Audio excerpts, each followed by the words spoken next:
Dear students, we are going to start dimensional analysis and its application.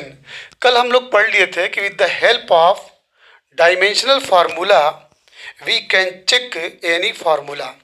If the dimensional formula of both sides, that is LHS का dimension RHS के dimension के बराबर हो तो समझ लीजिए given जो इक्वेशन है वो क्या था, करेक्ट है। अब अगर यहाँ पे इसके एप्लीकेशन पे गौर करें तो यहाँ पे सबसे पहला जो पॉइंट है, checking the dimensional consistent of equation, ये हो गया था आपका। बोलिए एक एग्जांपल इसमें देखते हैं। Let's consider an equation half mv square is equal to mgh।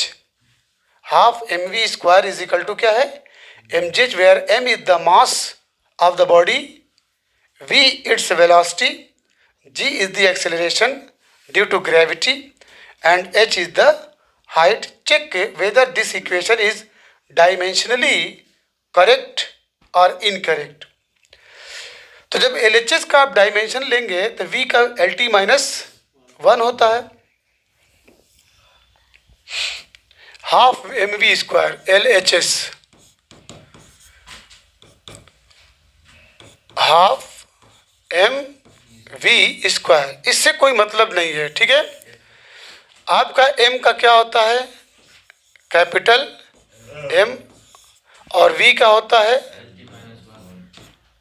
LT-, उसके ऊपर क्या है, स्क्वायर है। तो ये हो गया आपका m L2T-2 से मल्टीप्लाई कर देंगे। अब RHS हमारा है mgh, RHS से is equal to mgh। m का क्या होता है, कैपिटल M, g क्या है, ग्रेविटी है, LT-2 इसका होता है। जैसे एक्सेलरेशन का क्या होता है, LT-2, h आपकी हाइट है, डिस्टेंस है, एक तरह से लेंथ है, तो ये आपका L हो जाएगा।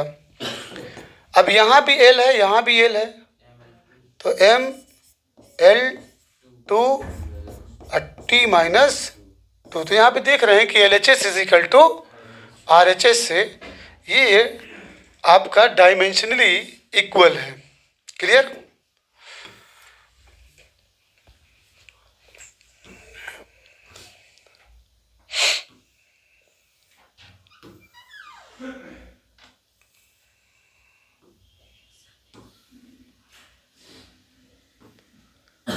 ये कौन सा था, 1.3 था,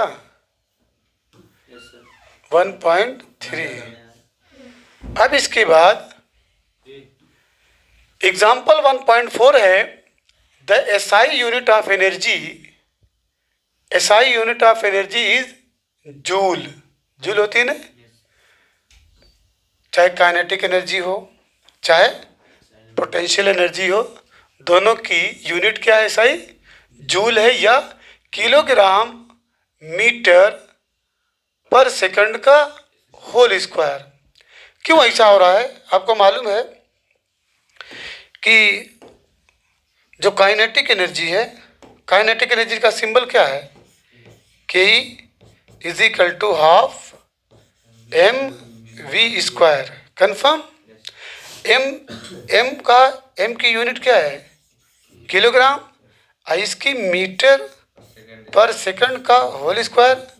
जब उसको ओपन करेंगे तो मीटर स्क्वायर पर सेकंड स्क्वायर नीचे, जब ऊपर जाएगा तो इसकी पावर -2। ओके, तो यहाँ पे SI unit of energy is joule या kilogram metre square, S-2, that of speed v is metre per second and of acceleration a is metre per second square.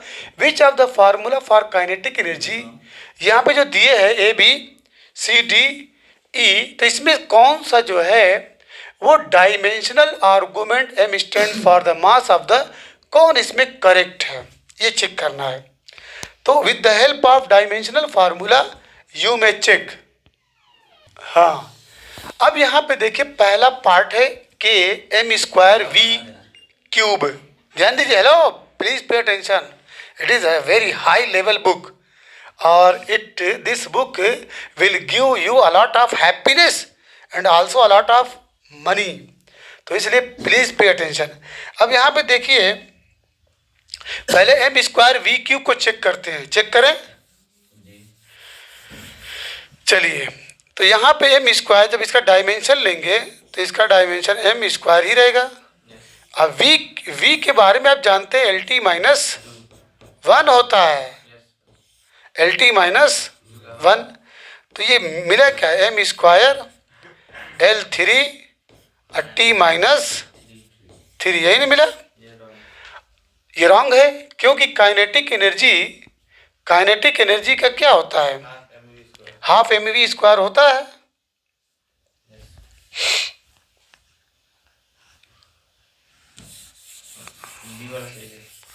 ये आपका रॉन्ग है, ठीक है।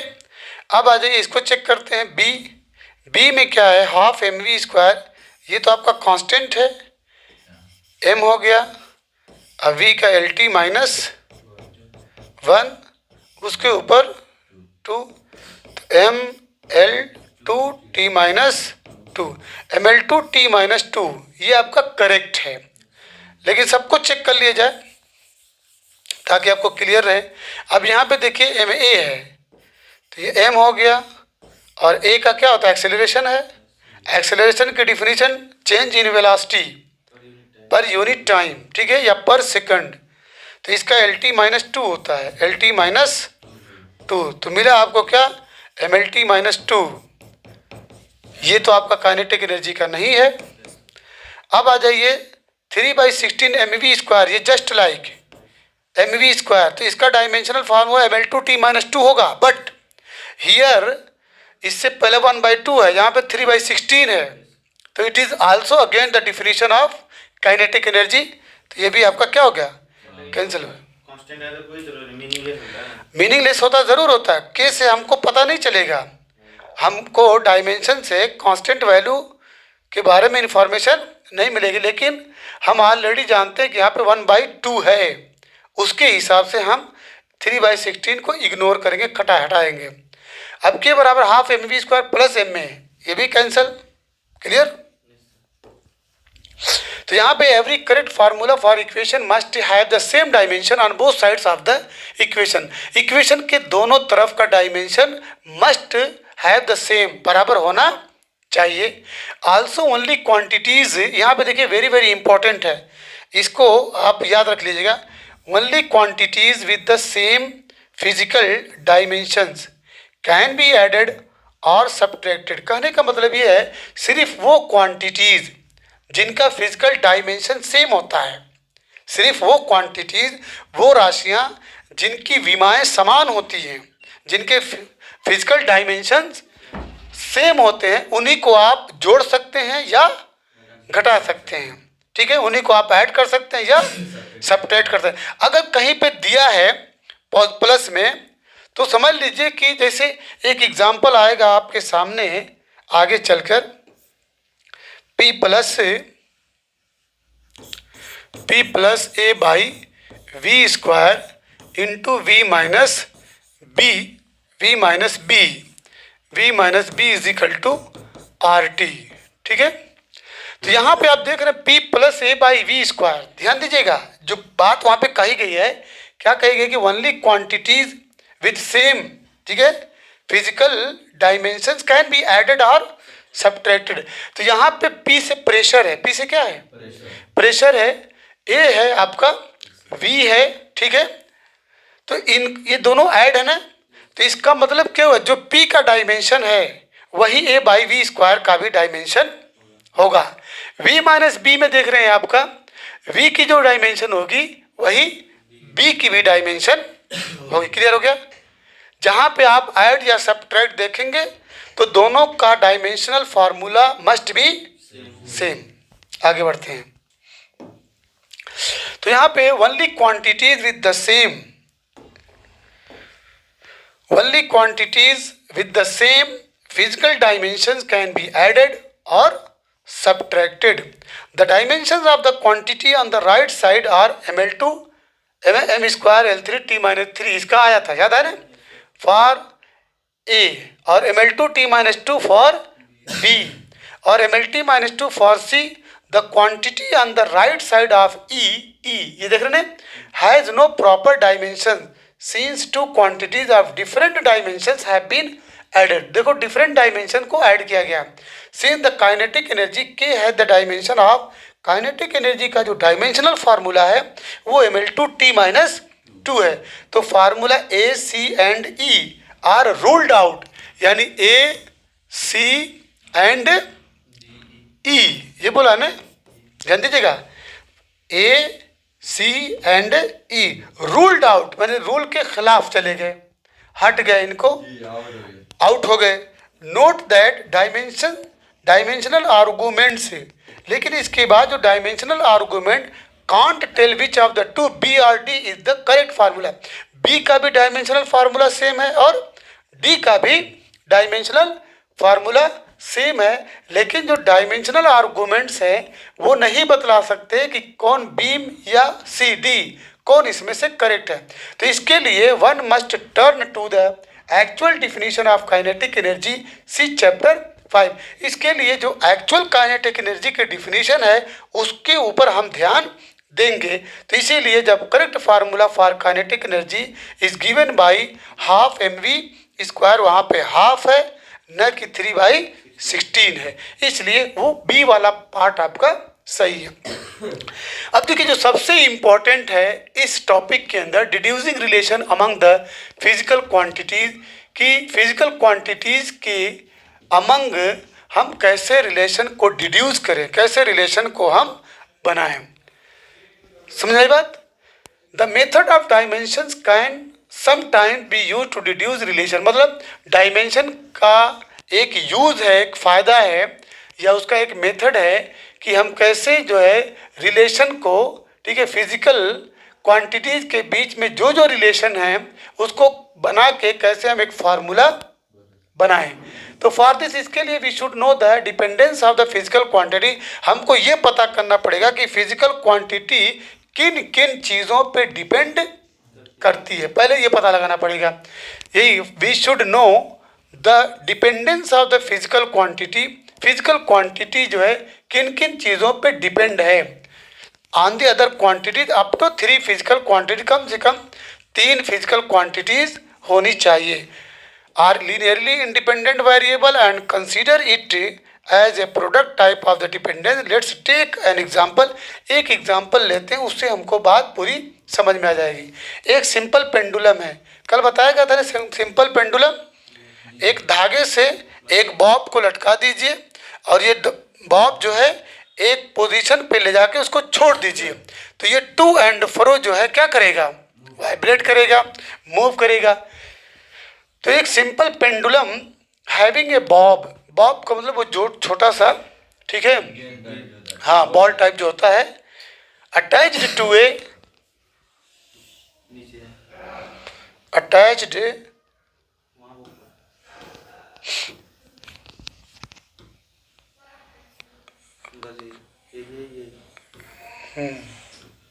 अटैच टू ए स्ट्रिंग, वो string से उसको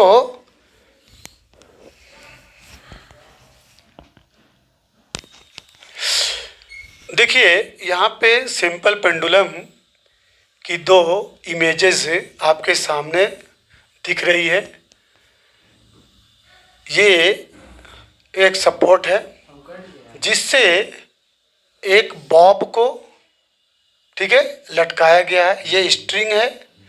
इसके बाद यहाँ पे देखिए जब ये इधर जा रहा है और फिर लौट के इधर आ रहा है, इधर जा रहा है और फिर आने के बाद फिर इधर जा रहा है. इसमें एक चीज़ याद रखना अभी से कि ये इक्विलिब्रियम पोजीशन है, इक्विलिब्रियम पोजीशन, साम्यावस्था, जहाँ पे ये अभी रेस्ट पोजीशन पे रुका हुआ है.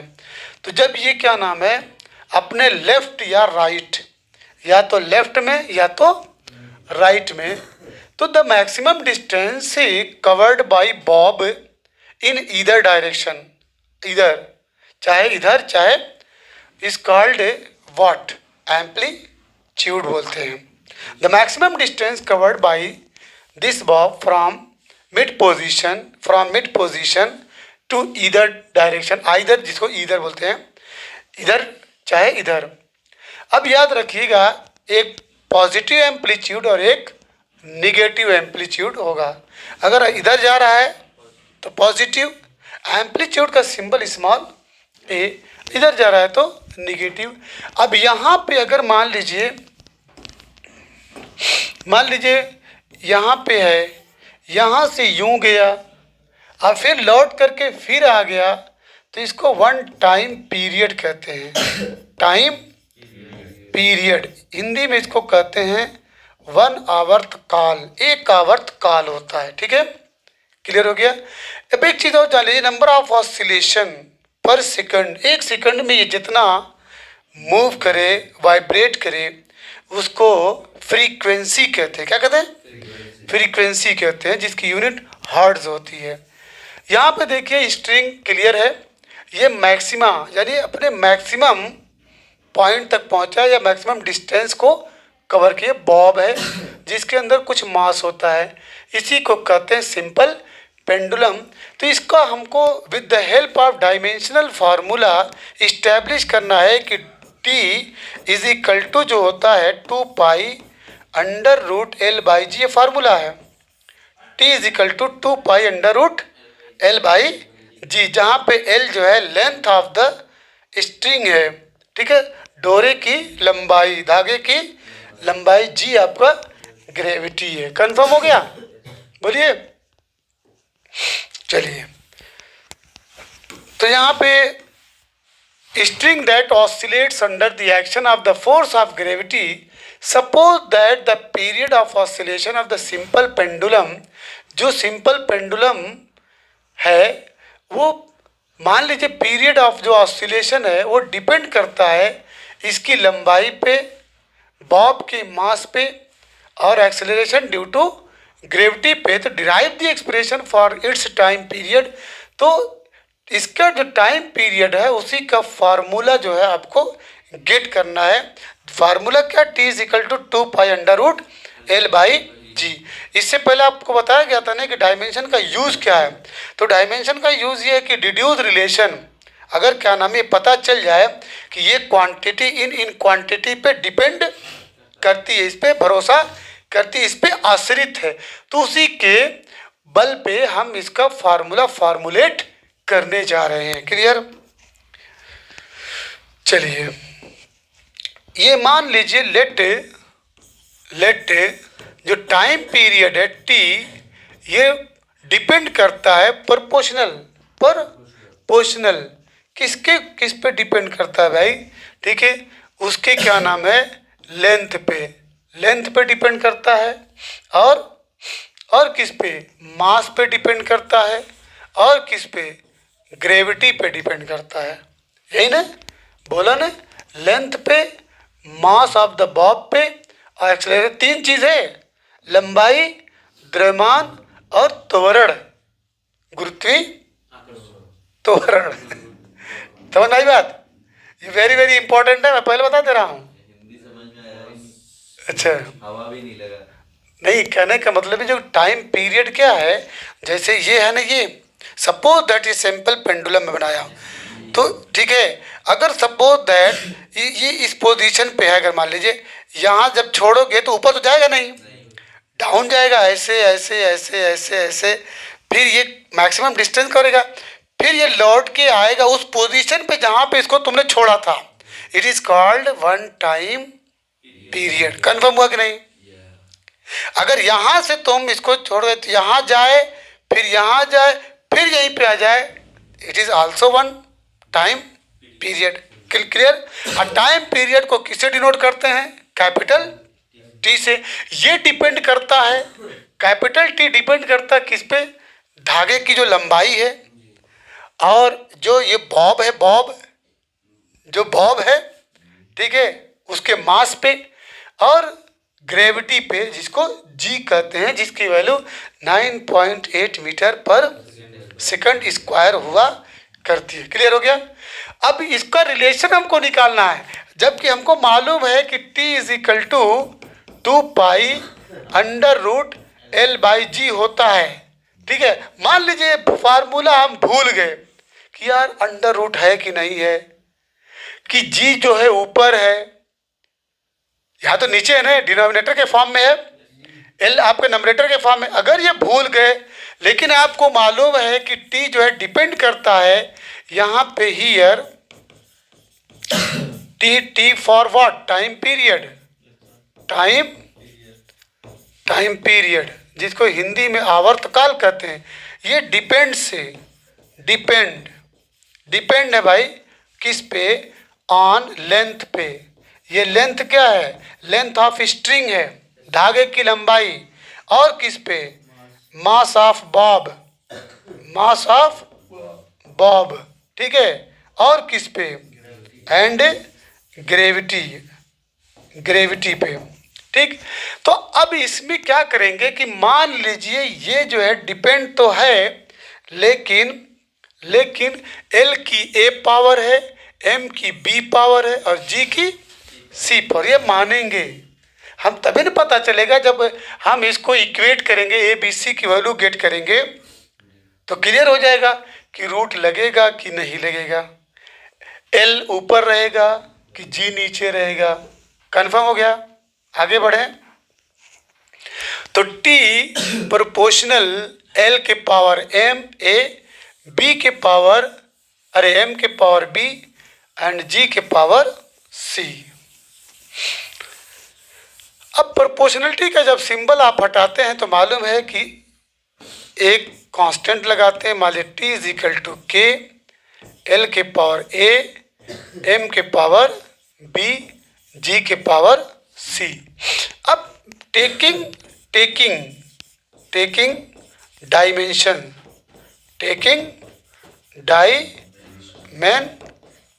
बोथ साइड, दोनों साइड का आप डायमेंशन लीजिए। ठीक है भाई, टाइम का डायमेंशन टाइम मालूम है, मास का डायमेंशन M, कैपिटल M। ठीक, L का dimensional formula capital L, G का डायमेंशनल फार्मूला LT-2।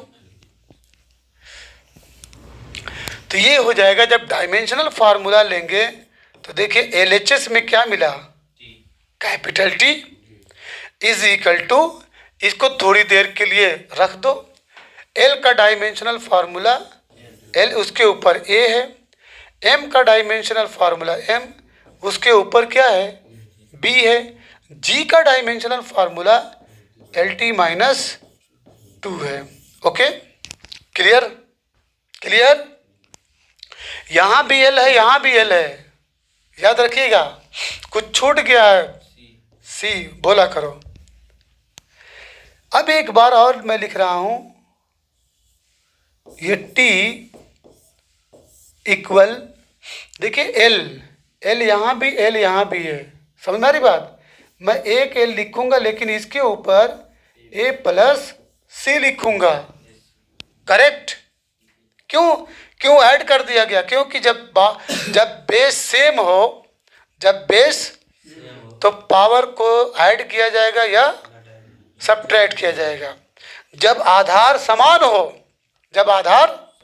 समान हो तो घात को जोड़ दिया जाएगा या घटा दिया जाएगा। अब यहाँ पे M के ऊपर क्या है, ओनली B, बोलिए, और T के ऊपर क्या है, -2C। क्लियर। अब क्या करेंगे, इक्वेट करिए, इक्वेटिंग। अब देखिए यहाँ पे कोई पावर ना दिया तो 1 लिख सकते हैं कि नहीं, ठीक है, इक्वेटिंग। जब भी आप इक्वेटिंग करेंगे बोथ साइड्स, तो A प्लस C इक्वल क्या लिखूंगा, यहाँ पे L नहीं है तो क्या लिखूंगा, 0। B को क्या लिखूंगा, आल्सो 0, क्योंकि इधर ओनली T है। अब ये टकरा रहा है, -2c को क्या लिखूंगा, 1। क्लियर हुआ है बच्चों? यहाँ पे माइनस, यहाँ पे 1 क्यों है, क्योंकि यहाँ पे LHS में क्या है, t है। तो implies that c will be what, -1/2। जब c इज इक्वल टू -1/2 हुआ तो बोलिए a की वैल्यू क्या हो सकती है? +1/2। हाँ, a की वैल्यू, यहाँ पे c की वैल्यू रखेंगे -1/2 इज इक्वल टू 0, तो this will give a is equal to 1/2 मिला। अब जो आप माने थे, क्या माने थे, देखिए ध्यान दीजिएगा, a की वैल्यू 1/2 है और c की वैल्यू -1/2 है, ठीक है ना। अब b की वैल्यू क्या है, 0 है। आगे बढ़े, ये याद रखिएगा, a की वैल्यू और c की वैल्यू, ठीक है। तो आप अभी को माने थे कि t is equal to k, और क्या था, l था पहले, l के पावर a, m के पावर b और g के पावर c। तो implies that t is equal to k, l के पावर a कितना था, 1/2 था ना, 1/2। m के पावर कितना था, b 0, g क्या है, -1/, यही था ना। अब ये तो इसकी वैल्यू 1 होती ख़त्म हो जाएगा, यानी t is equal to k, l के पावर 1/2। इसको अगर मैं नीचे लिख दूँ कोई दिक्कत? अब इसके बाद बच्चों t is equal to k, आप इसको रूट में लिख सकते हैं, l/g। कन्फर्म? तो with the help of dimension we can, ठीक है, establish a formula if it is provided that one quantity depends on another quantity। Clear? अब k की वैल्यू जो एक्सपेरिमेंटली वैल्यू है 2π होती है, 2π। यही डायमेंशन का एक दोष है, शॉर्टकमिंग्स है, कि वो k की वैल्यू को गेट नहीं कर सकता। समझ में बात, कि वो कांस्टेंट वैल्यू को भी डायमेंशन के फार्मूले से हम गेट नहीं कर सकते। क्लियर? चलिए, हो गया, समझ में आया कि नहीं आया? तो यहाँ तक हम लोग पहुँच गए। अगर मैं एक क्वेश्चन अपने से सॉल्व करूँ, ज़रा देखिएगा। मान लीजिए हमको नहीं मालूम कि F is equal to m into a होता है, नहीं मालूम, भूल गए कि यार F is equal to mass into acceleration होता है, कि F is equal to m/a होता है। I don't know, but we know that F depends on m and a। तो यहाँ से शुरू करते हैं कि F जो है प्रोपोर्शनल डिपेंड करता है m के a पावर पे, और हम कोई दूसरा लें, है कि नहीं? हाँ, ताकि कन्फ्यूज़न है, m के x पावर पे और a के y पावर पे। क्लियर? तो implies that f is equal to, मान लीजिए कांस्टेंट है, m का x पावर और a का y पावर। अब हम दोनों तरफ का डायमेंशन लेंगे, टेकिंग डायमेंशन से बोथ साइड्स। तो इसका डायमेंशन होता है MLT -2 होता है, किसका, f का, और इक्वल m का m ही रहता है, x, और ये क्या है, एक्सेलरेशन है, LT -2 होता है, ये आपका y है। क्लियर? अब यहाँ पे देखिए, दोनों तरफ देख रहे हैं कि m है, यहाँ m है, यहाँ भी m है। तो जब इक्वेट करेंगे तो x की वैल्यू क्या हो जाएगी, 1 आएगी। यहाँ पे 1 पावर है ना, माना जाता है। l है, इधर भी l है, लेकिन l के ऊपर y है, l के ऊपर y है, तो y इज इक्वल टू क्या होगा, आल्सो 1। बोलिए। अब यहाँ पे क्या है, -2, MLT -2, इधर -2y, हाँ, तो यानी -2y इज इक्वल टू -2, ये cut cancel, y is equal to 1, यहाँ तो खुद ही आ गया। अब इसके बाद इम्प्लाई दैट जो फार्मूला बनाएंगे f इज इक्वल टू के m के पावर x यानी 1 और a के पावर y इंटू 1 आ गया ना, यानी m इंटू a ही होना चाहिए। क्लियर हो गया? चलिए आगे बढ़ते हैं, एक्सरसाइज पे शुरू करते हैं। वेरी वेरी इंपॉर्टेंट एक्सरसाइज है और इसमें बहुत सारे फार्मूला आपको जो क्लास 8th में पढ़े हैं, 9th में पढ़े हैं, 10th में पढ़े हैं, मीटर है, सेंटीमीटर है, मिलीमीटर है, ये सब को कैसे आप मतलब मेंटेन करेंगे, कन्वर्ट करेंगे। तो एक फार्मूला आपको मैं बहुत पहले बताया था, वो फिर से याद कर लीजिए, ठीक है।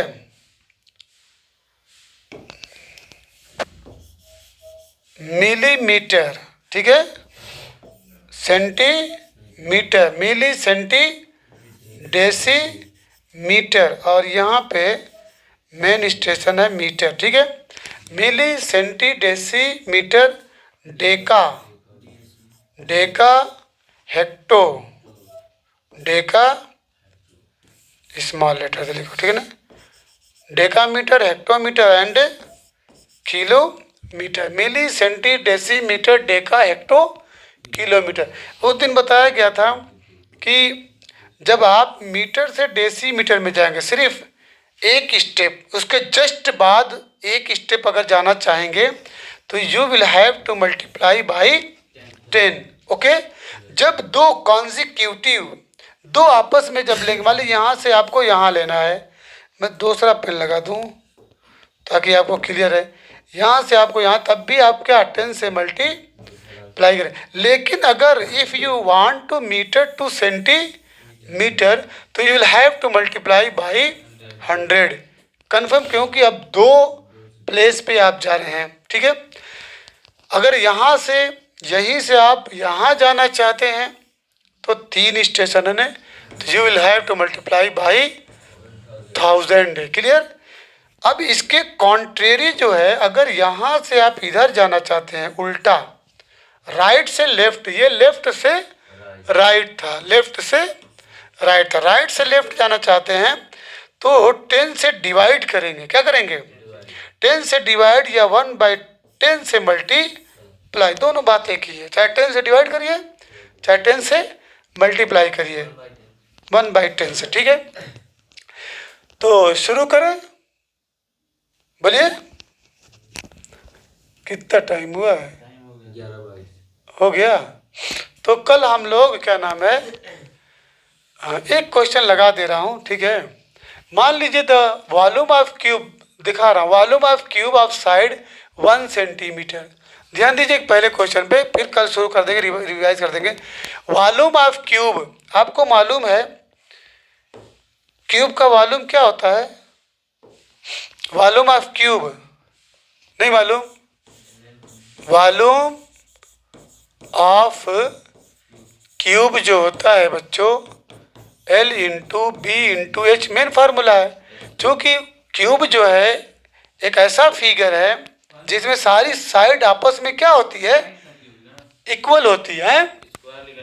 तो ये साइड का क्यूब याद रखिएगा, साइड का क्यूब LBH, या साइड का क्यूब। अब यहाँ पे क्या दिया है, ध्यान दीजिए,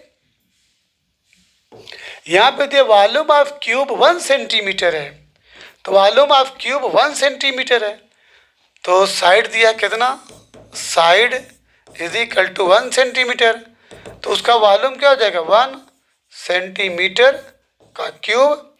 आंसर क्या हो जाएगा, 1 centimetre cube. But you have been asked या you have been told that you will have to convert the result in meter cube। Metre cube देखते रहो, मीटर क्यूब में करना है। आपको मिला है क्या,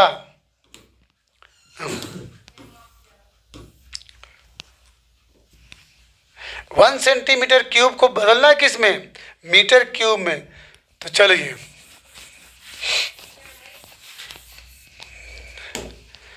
तो 1 सेंटीमीटर क्यूब को कन्वर्ट करना है किसमें, मीटर क्यूब में।